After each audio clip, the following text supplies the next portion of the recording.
Welcome, friends. Life is a constant satsang, a constant immersion in truth, in life, in love. And I'm experiencing that so consistently. And I just want to share a little bit about how that journey progresses for me. So there's nothing here but, my mental constructions I project and the timeless spaciousness.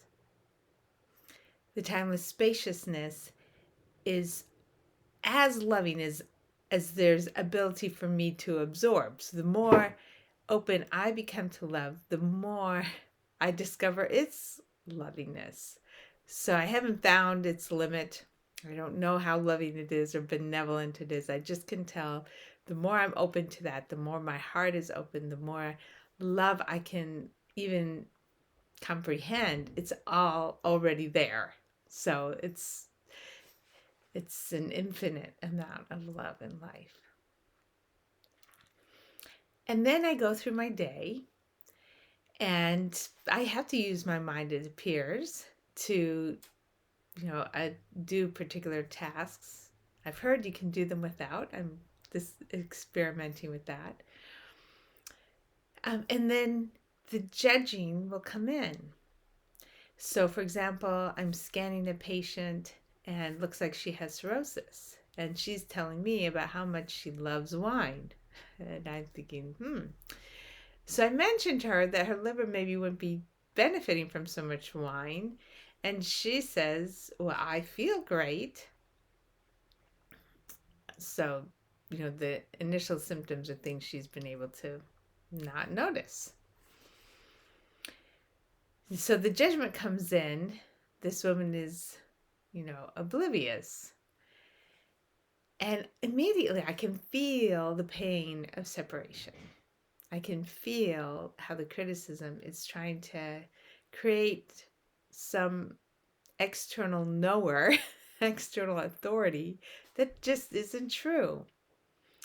So I don't have a tolerance for that.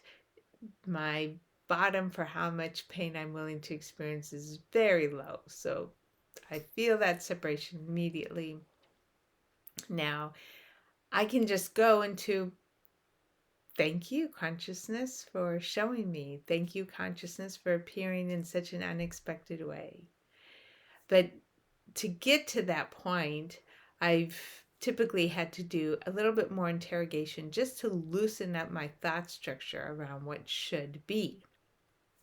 So in this case, I look at her and I think, well, she's giving consciousness the exact experiences that are needed in this immense harmonization that's happening as the consciousness went out, exploded into the diversity of possible pain, and is coming back.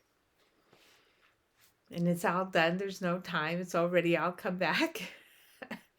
If you can say it even happened. So I thank her also for giving me the opportunity to see my judgment. And I thank her for her ability to enjoy her life regardless of her situations. So far, anyways. And I also see that even if her future were to include some physical difficulty from this cirrhosis, how do I know what love it would bring into her life, what benevolence from her family members, what deeper pondering it might give if she actually has some time before death to consider, all kinds of things that might make her notice the infinite that we are. Who knows? Who knows where it might lead? It might be exactly the helpful thing. How would I steal away from her the element of the next opening for her spiritually? So there's a humbling.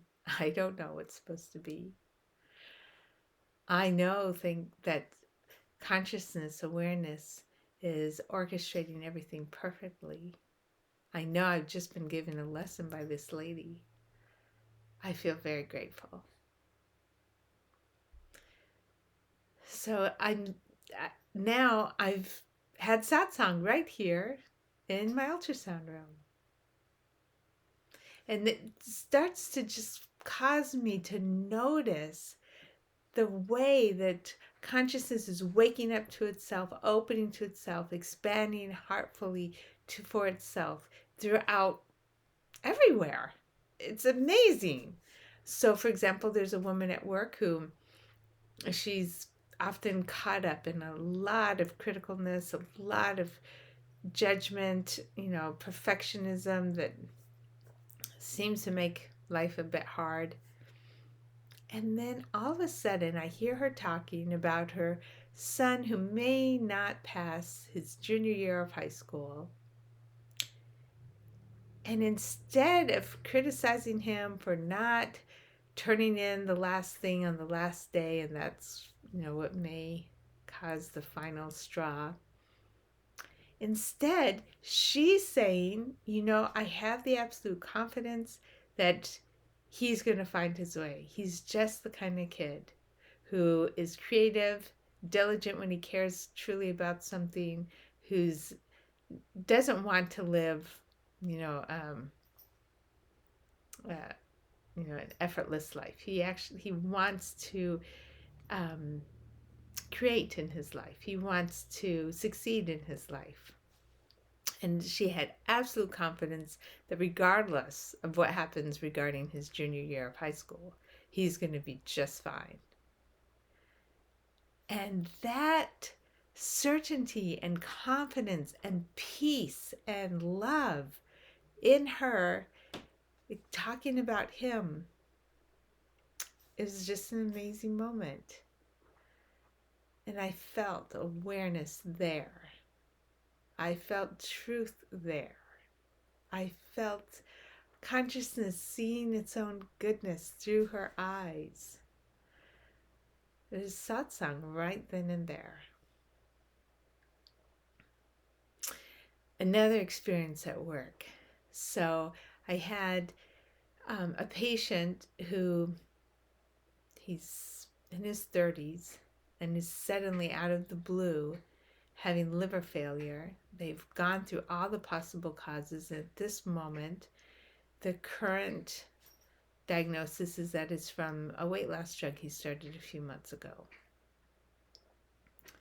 And I read articles about the same weight loss drug causing some people some kind of blindness. And I wonder, how in the world can these drugs be released and spread out so pell-mell? And there's the judgment, there's the separation, there's the pain again.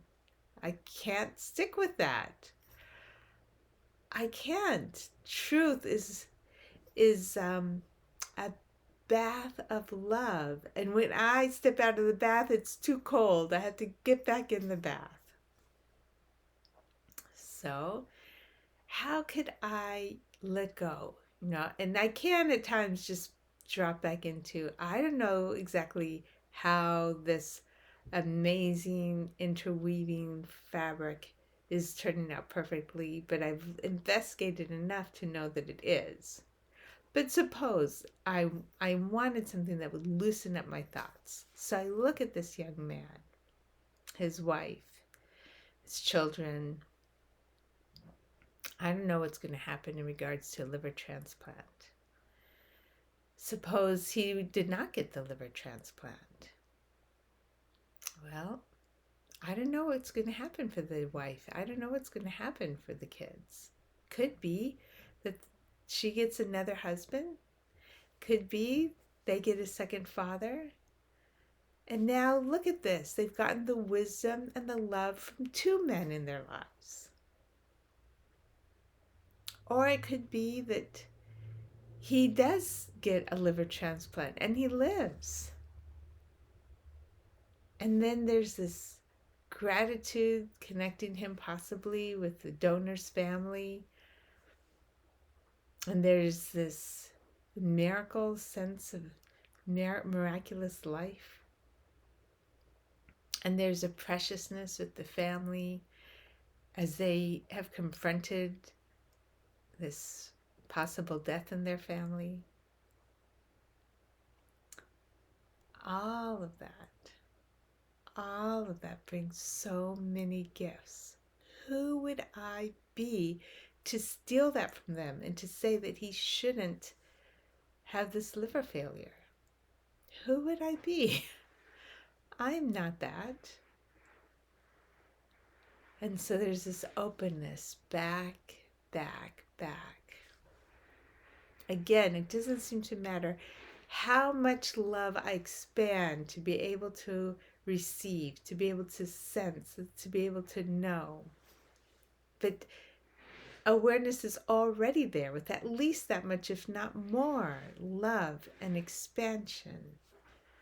The love and the expansion is infinite. It's satsang every moment, everywhere, if I'm just being available. Enjoy.